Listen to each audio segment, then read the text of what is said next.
My name is Shirley Self, and I'm here to talk astrology. And today I wanted to talk about the nodes of the moon. The karmic dragon is what we're talking about when we're referring to the nodes of the moon. All the planets have nodes. Now, what the nodes are is, as you know, the path of the sun is called the ecliptic, and it runs from 23 plus degrees south to 23 plus degrees north. During the summer. And so when a planet is, the path of that planet is seen to cross the ecliptic going south, that is called the south node. And when the path of that planet crosses the ecliptic going north, that is the north node. The karmic dragon, karma is the Sanskrit word for action. And it's the end result of the operation of cause and effect.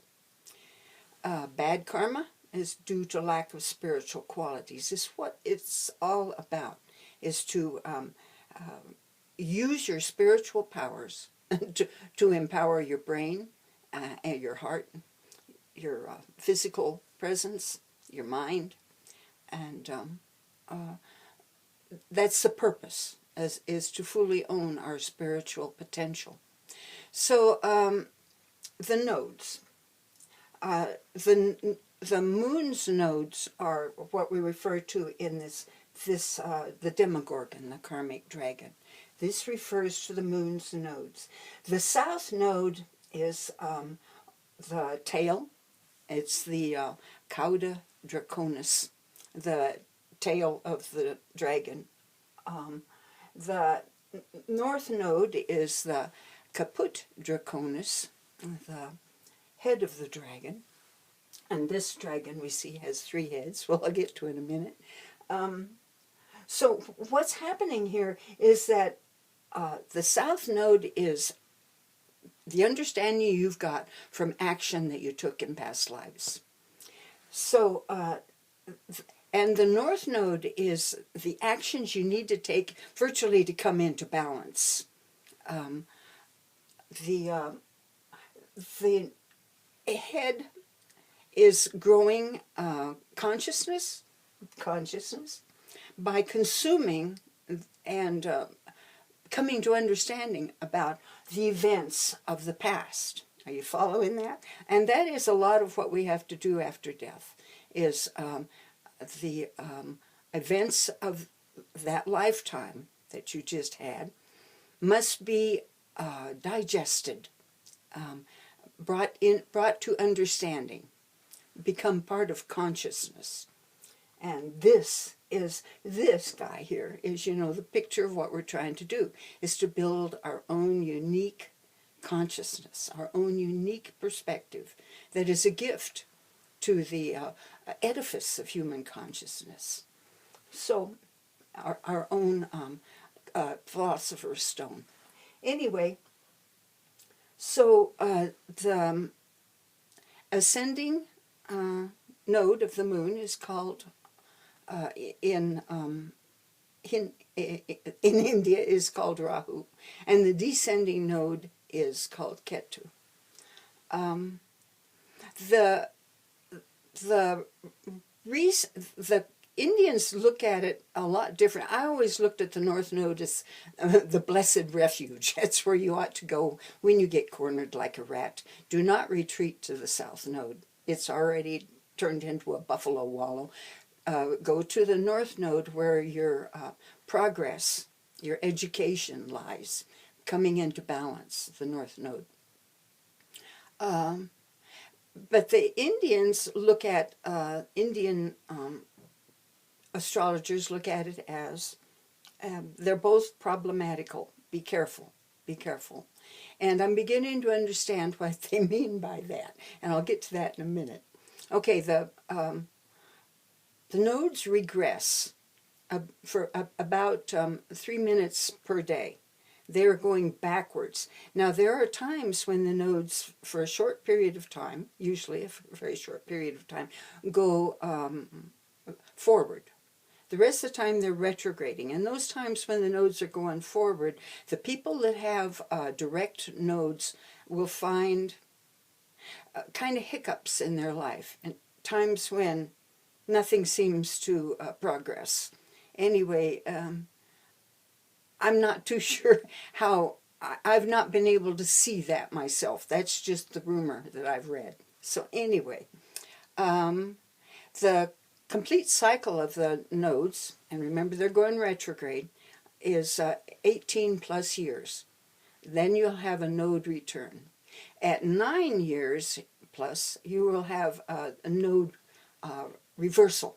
And those are kind of nice times, because what's been difficult, the North Node, is now the transiting South Node, and it becomes easier.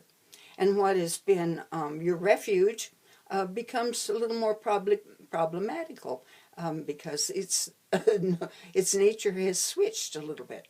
So those times of node reversal are very helpful, very helpful. And the node return at 18 and a half years is can be difficult, very difficult, because it means it's kind of a realization time of, oh my God, I did it again. Anyway, when you've got, wherever your nodes are in your chart, if you've got a planet in the degree of those nodes, or within a degree of those nodes, that is a very important planet, important to your progress in your work. And so you pay a lot of attention to that. Now, eclipses happen on the nodes, because, you know, that's where the moon is crossing the ecliptic, and when the sun hits that, then you've got a lunar eclipse. A solar eclipse. The interesting thing about that I've been exploring for a while seems to be, and I'm beginning to understand why the Jyotish astrologers, the Indian astrologers, consider both Rahu and Ketu difficult, problematic. Because it seems to be, now let's take the North Node, for instance. When you've got the North Node conjunct a benefic planet, a benevolent planet like the sun, the moon, Jupiter, Venus, it enhances the good qualities of those planets and lights. But when you've got the North Node conjunct a malefic like Saturn, Mars, Pluto, Uranus, even Neptune, what it does, and this is the North Node we're talking about, is it tends to enhance their negative qualities. It just seems to empower these planets more, and when you add more power to them, a negative is quite often what's promoted there. Okay, so you get the South Node, consider the South Node conjunct a benevolent planet like Venus, like Jupiter. The South Node damages them. It's you have to watch for the bad qualities, because it seems to bring out in those planets. But the South Node conjunct a malefic seems to say virtually that, all right, I already know what's going on here. Now I know how to curb the bad qualities of this planet. And I've been suspicious that this is the nature of the South Node conjunct a malefic, because the South Node is conjunct my very nasty, useless, damaging Saturn in Aries on the IC. So that South Node is always meant, to me, it's that Saturn could have been very damaging to me. But I think that having the South Node there made me more aware of the potential damage that it can do. It made me suspicious of that Saturn in Aries, it said, wanted to say no virtually to everything new, everything interesting in the world. So anyway, watch for that. And I've been watching the nodes conjunct planets, and it seems to work. It seems that that is true, that the North Node enhances the good qualities of the good planets and the bad qualities of the bad planets, as the South Node seems to curb the good qualities of the benevolent planets, but it also curbs the bad qualities of the negative planets, the malefics. So, just briefly, I want to talk about the nodes as themselves. And you can say, okay, when I'm talking about a South Node in Aries, for instance, I'm also kind of referring to a South Node in the first house, if you can follow that. And a node in Taurus could also refer to a node in the second house. A North Node in Aries, for instance, demands that you become a little more assertive, because that means that your South Node is in Libra, and that means you tend to give away your power over and over. Other people decide who and what, etc. for you. So the North Node in Libra is asking for you to be a little more harmonious in your relationships, because that would mean the South Node is in Aries. And the South Node in Aries just loves to go to war. Whatever the provocation, whatever the opportunity, let's get into it, right? That's the South Node in Aries, and I understand it because that's where my South Node is. Okay, the North Node in Taurus means that you need to be more resourceful. The South Node, because the South Node is in Scorpio there, and that is going to give you what you emotionally manipulate other people to give you what you want. And it tends to be really selfish. So the North Node in Taurus demands that you be more self-sufficient, a little more resourceful on your own. Now, if you've got the North Node in Scorpio, you need to learn to share your resources. South Node in Taurus makes you materialistic and possessive. So let me get a sip of water here.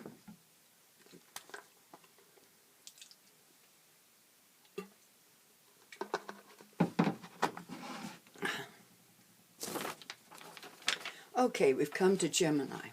Now, a North Node in Gemini is asking you to become more versatile, because the South Node in Sagittarius, it not only gives you poor judgment, because you tend to jump to conclusions, for instance, and to leap before you look, and to assume an awful lot, and to act on those assumptions.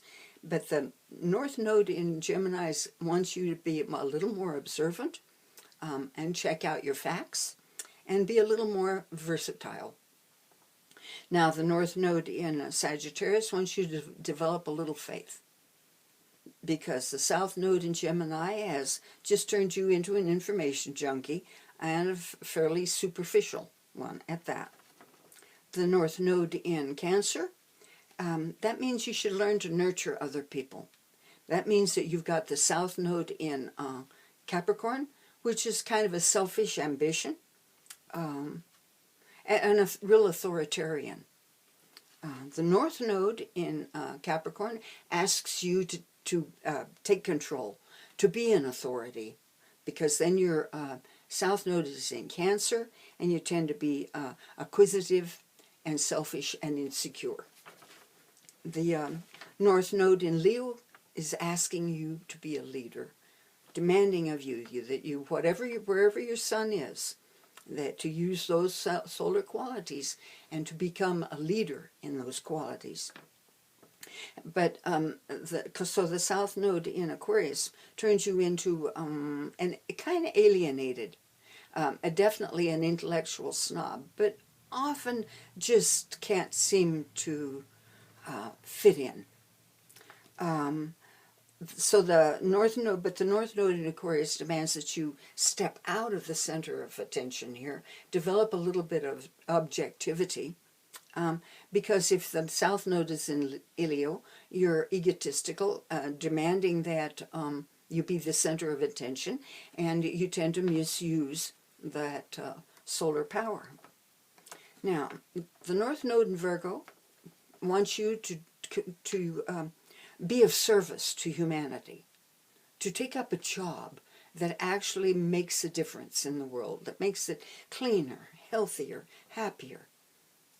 And if you've got the North Node in Virgo, you've got the South Node in Pisces, which makes you be an escapist. I don't want to have to deal with it. I'm going to the movie. Or, excuse me, I need to have a nap. And a victim. I can't do that because I hurt last time I tried to do that. Anyway, so the North Node in Pisces is easy. Is you need to learn, not particularly to forget, but to forgive. To forgive. And try to make yourself a little more compassionate in your choices, because the South Node in Virgo tends to be really critical and judgmental, like the United States and me have the South Node in, or I have Neptune in Virgo. And so that our compassionate nature is really mitigated by whether or not we feel you deserve it. And that, I mean, I had to deal with that. I had to learn that lesson. It was a hard one. It was. Anyway, the United States needs to learn that lesson. Children deserve to be fed, and I don't care what color they are or what religion they are. Children need to be taken care of. And the United States, being a Cancer, which is a sign of the mother, we should be feeding children. Anyway, oh, I promised that I was going to tell you about the karmic dragon. Why this karmic dragon has 3 heads is, I think, because the 3 heads are referring to the 3 qualities of human experience: cardinal, fixed, and mutable. Now, I think of cardinal, fixed, and mutable as, supposing you had to jump a string. Now, cardinal is the push-off, the launch into the air. Fixed is that jump. You need to hold it and go. And mutable is landing, dealing with the landing. So that's cardinal, fixed, and mutable. And people who are cardinal are busy doing. We're doers. I have a lot of cardinal and some fixed. The fixed people are just trying to be the best human being they can be. And the mutable people are trying to learn to respond to the madness and the chaos and the ever-going change in the world. So anyway, I think that the nodes, go back to the nodes of the moon, I think they're really important. And they can be a real guide. Like I've told people over and over, when you get cornered like a rat, do not try to hide out in the South Node. There is no sanctuary there. It is trampled flat. Go to the North Node and work it like crazy. Anyway, I hope that you're all well. I am recently widowed and dealing with that. I cry a lot. I sing a lot. I talk to him a lot. It's part of life, and miss him terribly. I hope you are all well. One of the things I learned during this last 6 months of experience of my husband dying is that tell the people you love that you love them. Talk to you later. Bye-bye.